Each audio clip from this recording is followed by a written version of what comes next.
Good afternoon, everybody. My name is Crystal. Welcome to my YouTube channel. It is Monday afternoon. The weather's quite bright. The sun is shining through my window. Alexa, what's the time, please? It's 1:43 p.m. So, guys, I did everything backwards today and I went out near lunchtime. So I'm not going out right now because I went out later. Max went out for a later walk around 12 o'clock in the afternoon, so I'm not taking Max out right now because this is the time that I usually take Max out for a walk, isn't it? Getting on for 2 o'clock in the afternoon. Well, I'm not taking Max out. I'm not taking Max out. So when I came back from a walk this morning, there was post in my mailbox. I just wanted to share it with you all. I think right down to my bank accounts, to the post that I receive in the mail, I believe is controlled. So I'm just going to share my mail with you. So first of all, we've got a letter from British Gas. If you remember that last week I walked into town with £22 for shopping and £20 to put on my electricity meter, which thankfully has lasted. It's lasted me. That £20 lasted me till today. I've topped up my meter again, but I've topped it up online. So I phoned British Gas last week for a new electricity card. It hasn't arrived in the post as yet, but British Gas have sent me some correspondence, and it reads as follows. Hello, Miss Marshall. We've noticed that you haven't topped up your meter recently, so we're just checking in to make sure everything's okay. If any of your details have changed, please let us know. Why are you getting this letter? Because you haven't topped up lately. We're worried that you may have run out of energy. If you're aware of this and everything's fine, please ignore this letter. Do you need some help? And they tell you how you can get help if you're running into financial difficulties. Getting in touch. Live chat at britishgas.co.uk. Contact us. Yeah, it has been a struggle for quite a while now, but I've just topped up my electricity today, and this letter came from Aylesford Road, Winchester, Hampshire. Then we've got a letter from the National Brain Appeal. Welcome to the autumn 2025 edition of the National. This is sent out by Claire Woodhill, Chief Executive of the National Brain Appeal, addressed to me, Crystal. And the National magazine.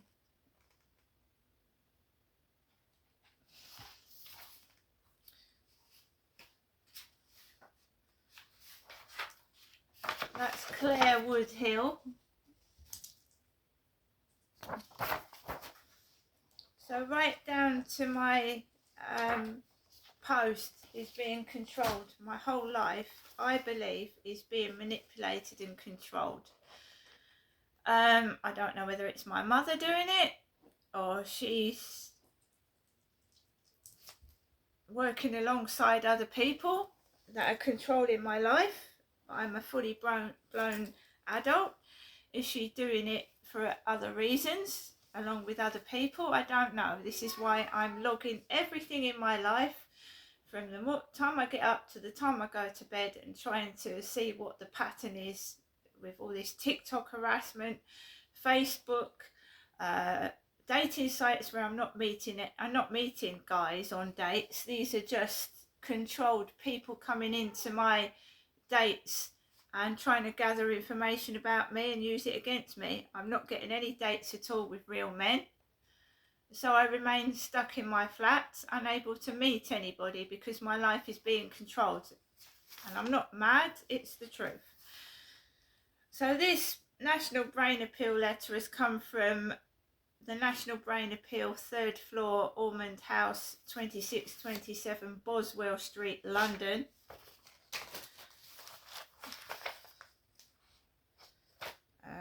Brain tumour research as well. So along with the Brain magazine, we've got brain tumour research.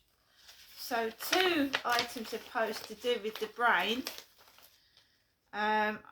This is the autumn 2025 issue of Believe.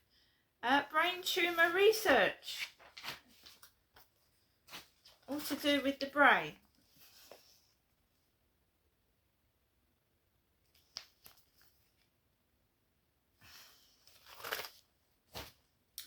And finally, Saga again. Saga holidays. Saga.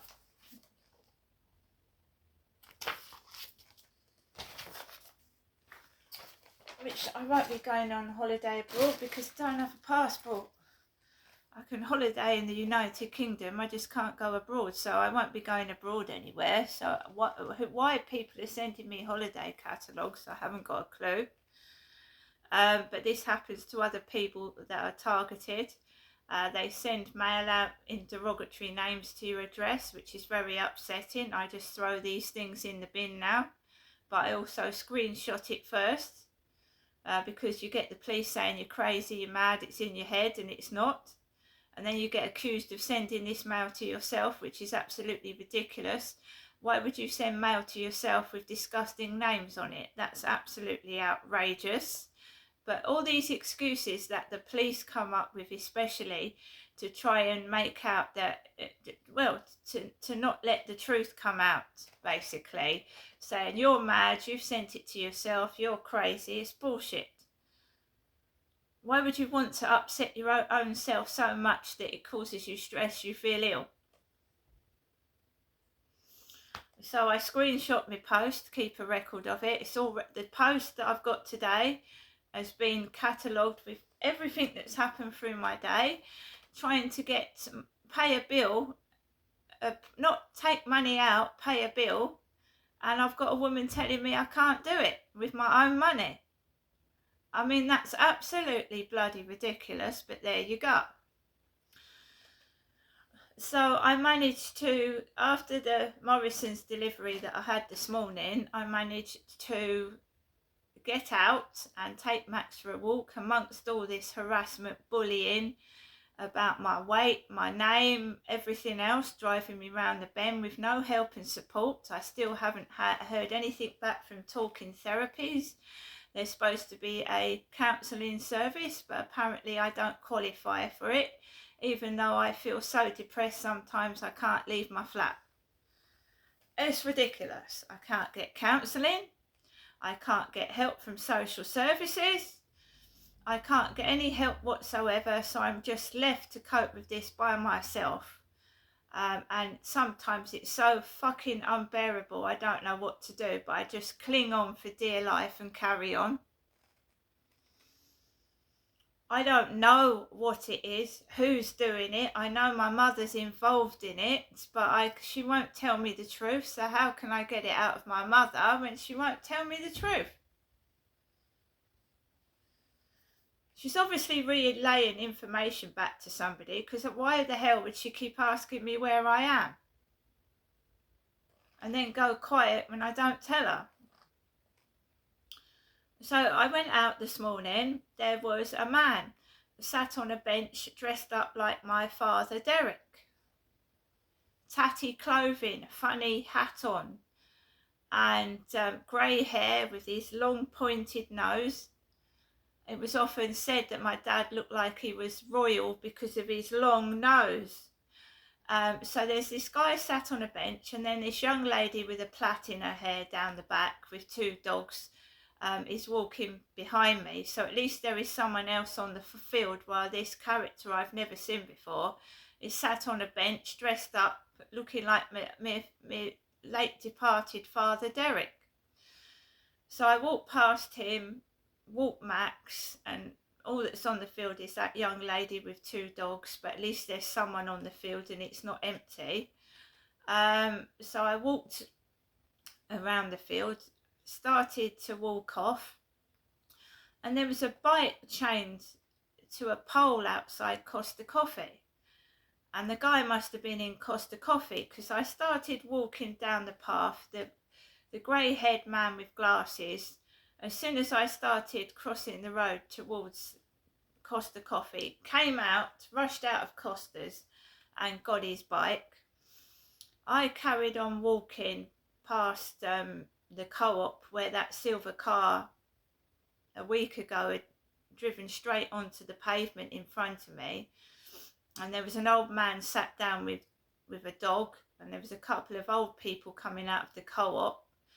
So if a car had done that, it would have run into some old people. Fortunately, no cars came onto the pavement this Monday. I carried on walking. I noticed an AA van, and AA is initials for my late sister Amanda. Her initials were AA, Amanda Arnold. So it reminds me of my sister, doesn't it? I've got a yellow van staring at me in black letters, AA, which were the initials of my sister, AA. The guy's got a fluorescent yellow jacket on. I just walked past the AA van, and I just come into my flat. Now, first of all, a middle-aged lady said hello to me this morning when I first went out, which made me feel nice. But then everybody starts ignoring me. So if someone's nice to me, so it starts off with a lady being nice and cheerful, and then it goes downhill from there, doesn't it? Because, oh, someone's being nice to me, someone said hello, and then as the day progresses, it gets increasingly worse. Because it's like you're punished because you've actually spoken to somebody and you've had a slight conversation, you get punished. I find that as well. The mentality of these gang stalkers. The mentality of them, whether they got someone to say hello to me and then started the usual tricks afterwards, I don't know. But this woman I've never seen before said hello to me. But she was not only saying hello to me, she was saying hello to everyone she came in contact. She was just a friendly woman. But everyone I came in contact with afterwards ignored me, turned their back towards me and pretended I didn't exist. So that is another tactic gang stalkers use to try and mess around with your head and upset you. I'm quite happy on my own, and that was that. Now, my mum had left me an answer phone message asking me to ring her back at some point, so I rang my mum back when I got into my flat. I took the call on the balcony underneath where my neighbour was still at home at that time, and I made it plainly clear to my mum that calling me once a day is sufficient. It is, just once a day. And obviously if it's an emergency, I'll answer the phone. But if she's just calling to find out where I am, what I'm doing, or just leaving very peculiar voicemail messages that can be quite disturbing, then it's unnecessary. I've changed my voicemail because I'm being more confident, and I'm telling these people exactly what I think. I wasn't rude to the woman at the bank, but she was telling me a load of bullshit, and I just said I'll pay my rent another way. Thank you very much, and I put the phone down. She wouldn't let me pay my rent. If you don't pay your rent, you get kicked out of your property. I can only assume that she was preventing me from paying my rent, so she thought I'd get kicked out of my property.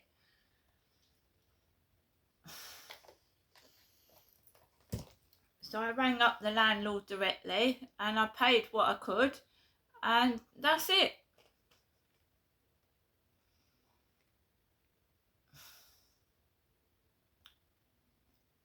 If you don't pay your rent, you get kicked out, and I can only think the bank was trying to prevent me from paying my rent for some reason. Just uncanny. So I talked to my mum on the balcony, and because I wanted some fresh air, although the air outside always smells of smoke, fake pipes and weed, I just wanted to sit down on the chair. And I sat down on the chair on the balcony. I mean, he does next door. He sits out there for hours. So I thought I'll sit outside on the chair, and I'll just, talk to my mum for 5 minutes.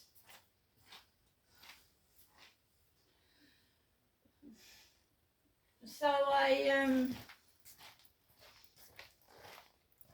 chatted with my mum. I said, it's really unnecessary for you to keep calling me 3 times a day. And I didn't say very much. And, she started going off kilter about rubbish.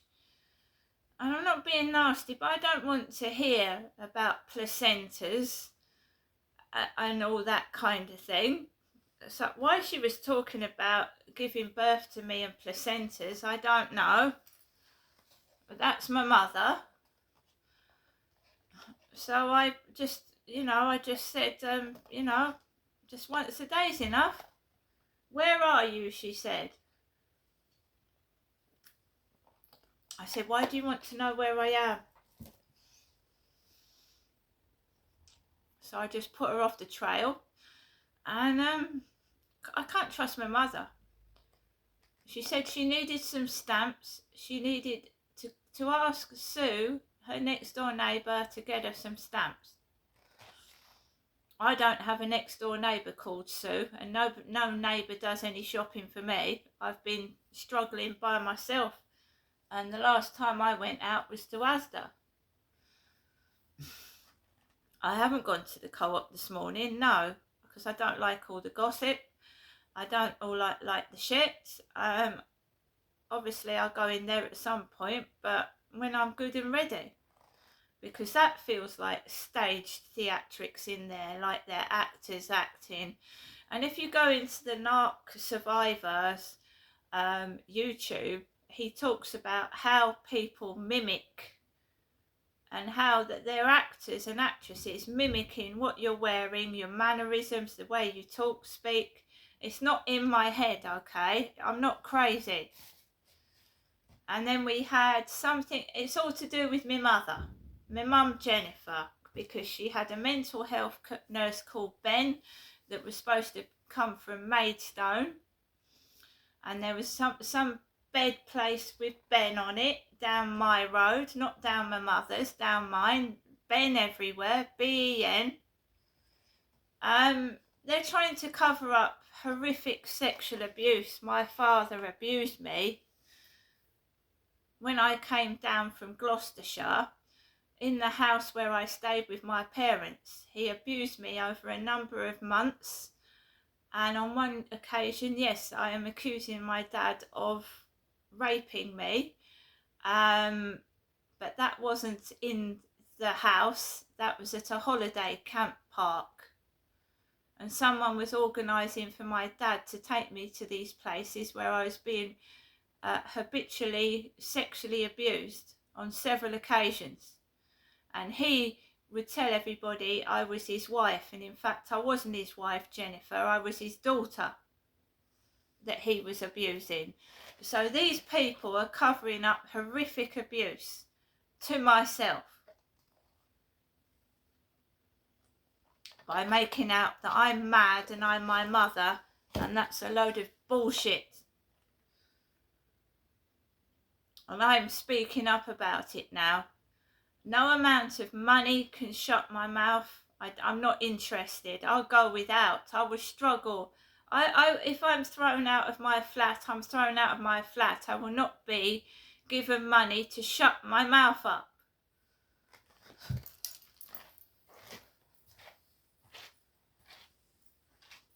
Hush, money, that's called.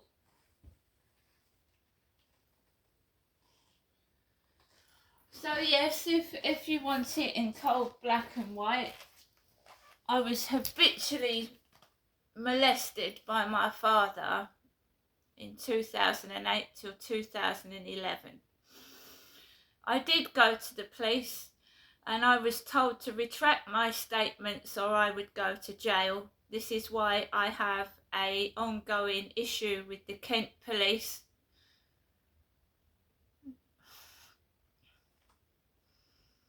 Back then, I was intimidated. My father was still alive. He's dead now, so now I can speak fully, clearly, loudly, that I am not putting up with this abuse any longer in any shape or form. It's disgusting, it's cruel, and it's criminal. And if anyone, man or woman, has any intention of doing me any harm, either physically, sexually, or whatever, you know, think again.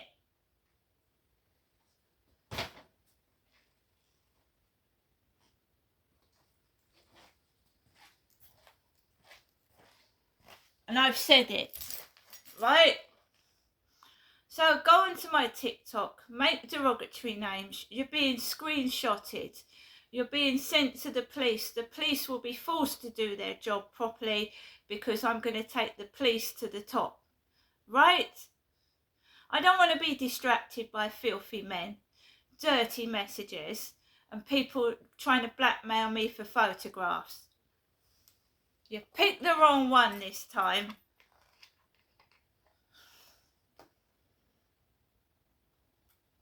All my mum does is, I rang my mum up. I said, what was it you wanted, Mum? I just wanted to call you to say hello. So the last words my sister said was hello. I've got an AA van with my sister's initials parked where I live. I take that as an intimidation technique. So I photographed the van. I'm getting number plates. You're stealing everything. You're stealing the ideas off of my Welsh Duolingo. Why do you want to all be me for? You're a shadow of me. You're nothing like me. You don't dress like me. You don't look like me. You don't talk like me. You're not me. And I am photographing the number plates of the vehicles that are Scrabble words and my Duolingo words on I'm learning Welsh. They want to steal the fucking turds out of my toilet. They want to steal the poo out of my toilet.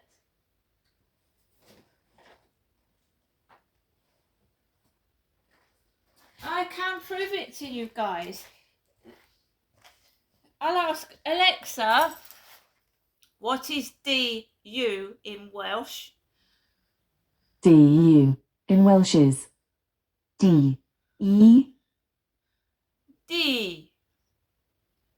Alexa, what does DU mean in Welsh? D in English is of the. So DU in Welsh is of the. So we've got number plates with DDU, a word I was typing in Duolingo yesterday. I mean, this is funny. Well, so if look, I'm going to do a test, right? So if I say the word orc, O-R-C, which is one of those monsters with funny teeth, there's a car that's got a number plate orc, O-R-C, right? So I can prove what they're doing. Now the question is, why are they doing it? If you say to somebody, I like green, they like green. You like Ed Sheeran, they like Ed Sheeran. What is wrong with this person? I was having a chat with someone last night. Oh, what music do you like? I like Ed Sheeran. So they goes away for 10-15 minutes and they look up Ed Sheeran. And suddenly they're a fan of Ed Sheeran. When they told me they like Queen and Pink Floyd.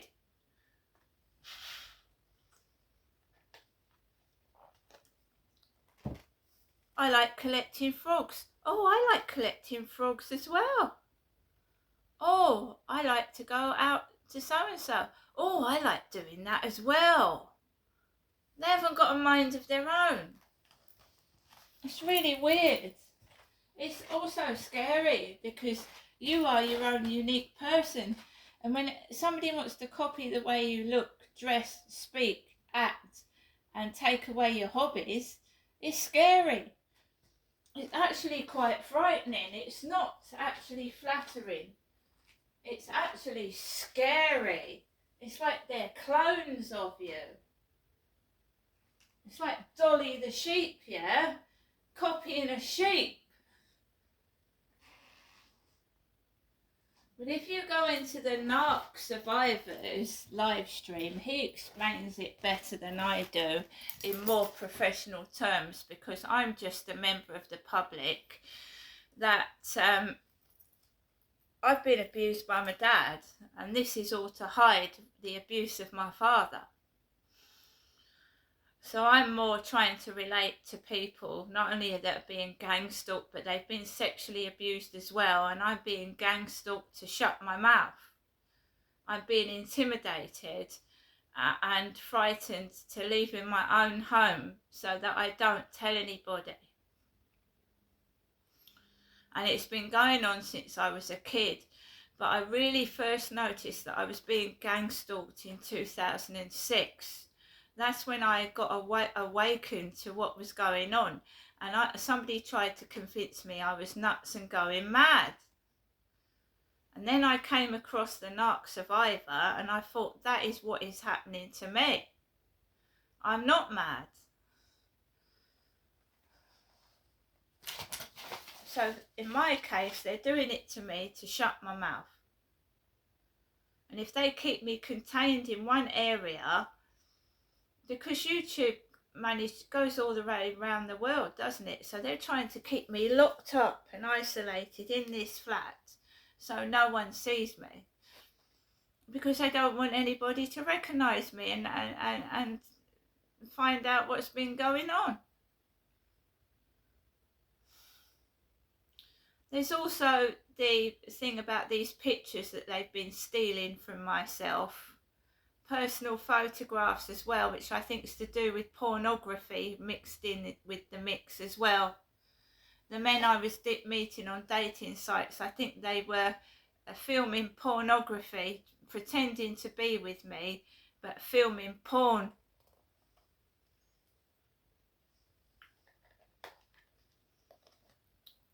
And of course, they don't want to be found out either. I'm going to go now, but my whole life, it's like I'm in prison. I can't move. They're right on my tail. As soon as I'm out my front door, they're play acting. They're actors and actresses play acting, and I'm on benefits. While they're getting wages for being actors and actresses, I'm on benefits, and they're stealing off me. They're stealing. It's criminal. See you later.